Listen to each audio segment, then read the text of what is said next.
స్వాగతం.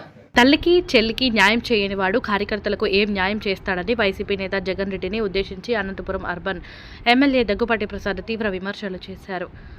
Anantapuram urban TDP కార్యాలయంలో ఆయన సీఎంఆర్ఎఫ్ చెక్కులు పంపిణీ చేశారు. మొత్తం 18 మందికి 20 లక్షల వరకు ఈ సాయం అందింది. ఈ సందర్భంగా ఎమ్మెల్యే దగ్గుపాటి మాట్లాడుతూ పాపిరెడ్డిపల్లిలో క్షణికావేశంలో జరిగిన సంఘటనను రాజకీయ హత్యగా చిత్రీకరించే ప్రయత్నం చేస్తున్నారని ఆగ్రహం వ్యక్తం చేశారు.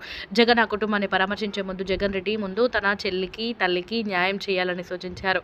మీ బాబాయిని హత్య చేయించి ఆత్మహత్యగా చిత్రీకరించారని, మీ చెల్లెలు న్యాయం కోసం పోరాడుతుందని ముందు ఆమెకి న్యాయం చేయాలని సూచించారు. మిమ్మల్ని అడ్డుకోవాలంటే మాకు పెద్ద పని కాదని ఈ మాట ఎమ్మెల్యే పరిటాల సునీత ఇప్పటికే చెప్పారన్నారు.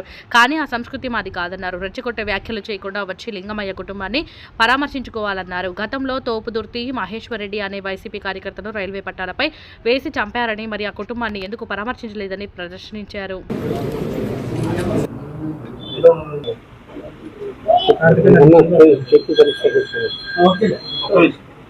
ఈరోజు అనంతపురం అర్బన్ నియోజకవర్గంలో 11వ విడతలో భాగంగా దాదాపు 1800 లబ్ధిదారులకు 20 లక్షల రూపాయలు సీఎంఆర్ఎఫ్ రిలీఫ్ ఫండ్ ఇవ్వడం జరిగింది. మా ముఖ్యమంత్రి వర్యులు నారా చంద్రబాబు నాయుడు గారు ముఖ్యమంత్రి అయిన తర్వాత దాదాపు మా కాన్స్టిట్యున్సీకి, అనంతపురం అర్బన్ కాన్స్టిట్యున్సీకి ₹1 కోటి పైగా సీఎంఆర్ఎఫ్ ఇవ్వడం జరిగింది. దానిలో భాగంగా ఈరోజు బడుగు బలహీన వర్గాలు, ముఖ్యంగా ముస్లిం మైనార్టీలు ఎక్కువ, దాదాపు ముస్లిం మైనారిటీలకి 50% మేము ఇచ్చిన దీంట్లో 50% పైగా సీఎంఆర్ఎఫ్ ఇవ్వడం జరిగింది.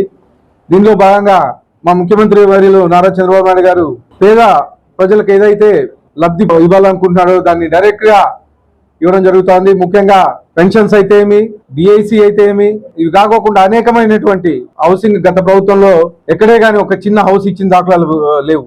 మొత్తం కట్టిస్తామని చెప్పేసి మధ్యలో టెండర్లు వేసి డబ్బులు వాడుకొని మొత్తం మధ్యలో వదిలేసేయడం జరిగింది. అవి మళ్ళా ఇప్పుడు బడ్జెట్ లో పెట్టడం జరిగింది. దాదాపు అనంతపురం అర్బన్ నియోజకవర్గంలోనే 10,000 పైగా ఇల్లు ఇస్తున్నాం.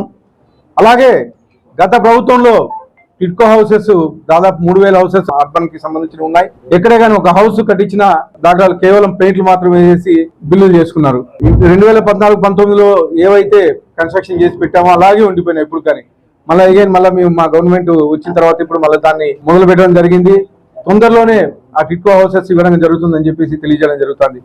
ఇదే కాకుండా ఈరోజు అనంతపురం ఉమ్మడి జిల్లాలో నిన్న రామగిరి మండలంలో ఒక క్షణికావేశంలో జరిగిన దాని ఏదో రాజకీయ హత్యగా చిత్రీకరించి జగన్మోహన్ రెడ్డి ఇక్కడికి వస్తున్నాడు.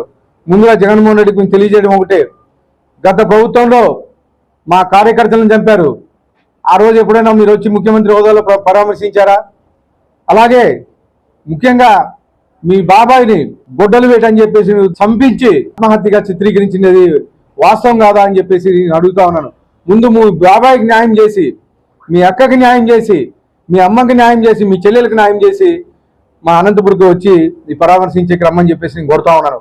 ఫస్ట్ మీ ఇంట్లోనే న్యాయం చేయలేకపోతే నువ్వు బయట ప్రజలకు న్యాయం చేస్తావని చెప్పేసి నేను అడుగుతా ఉన్నాను.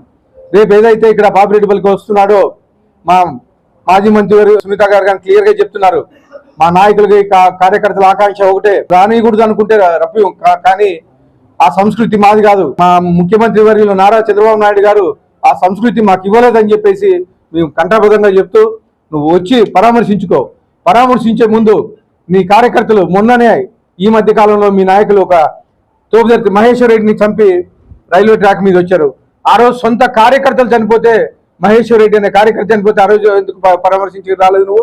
ఈరోజు కేవలం రాజకీయ హత్యగా చిత్రీకరించి దీన్ని బీసీలని చెప్పేసి కులాల కంటగట్టి నువ్వు పరామర్శించే వస్తున్నావు అని చెప్పేసి తెలియజేయడం జరుగుతూ ఉంది.